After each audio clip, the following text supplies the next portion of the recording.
За 17 жилийн боловсролын сургуулийн зүгээс өндөржүүлсэн бэлгийн байдлын үед гэрээр тэлээ хичээл үзэж байгаа. Сурагчид болон эцэгчүүдтэй хичээлээ хаанаас аль сайтаас үзэх үү? Нөхөн үзэх шаардлагатай бол яаж үзэх вэ гэсэн заавар зөвлөмжийг хүргэхийг зорилгоо.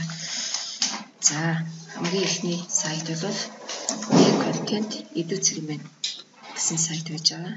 За сайтаа хайлттай систем дээр бичээд өгнө. e-content edu.cgmn. За уг сайт дээр 1-ээс 12 дугаар ангийн цахим сурах бичгүүд анги ангаараа за мөн 1-ээс 12 дугаар ангийн тэлээ хичээлүүд ангаараа мөн сургуулийн боловсрол насан туршийн боловсрол тусгай харилцааг боловсролын хичээлүүд бүх тэлээ хичээлүүд тавигдсан байна.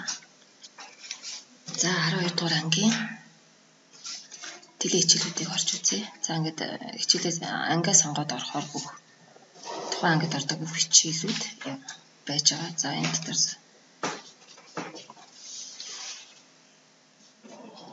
хичээлээ сонгоод орно. За нийгмийн судлалын хичээл. За нийгмийн хичээл 12 дугаар ангид 2 сарын 27-оноос 4 сарын 9 хүртэлх хичээлүүд ингээд өдөр өдрөөрөө тавигдсан байж байгаа. За эндээс нөхөн үзэгч байгаа сар өдрөө сонгоод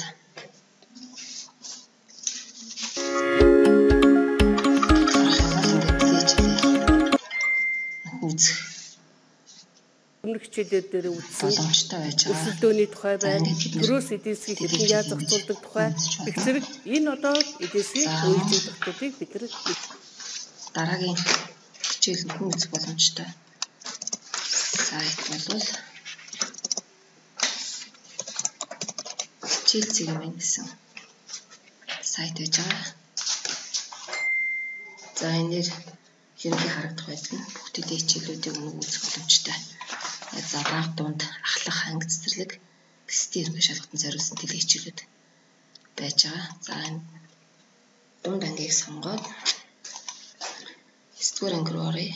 За 9-р ангийн математик хичээл гэд өдрөөрөө байрласан байж байна. За жишээ нь 3 сарын 19 өдрийн хичээл.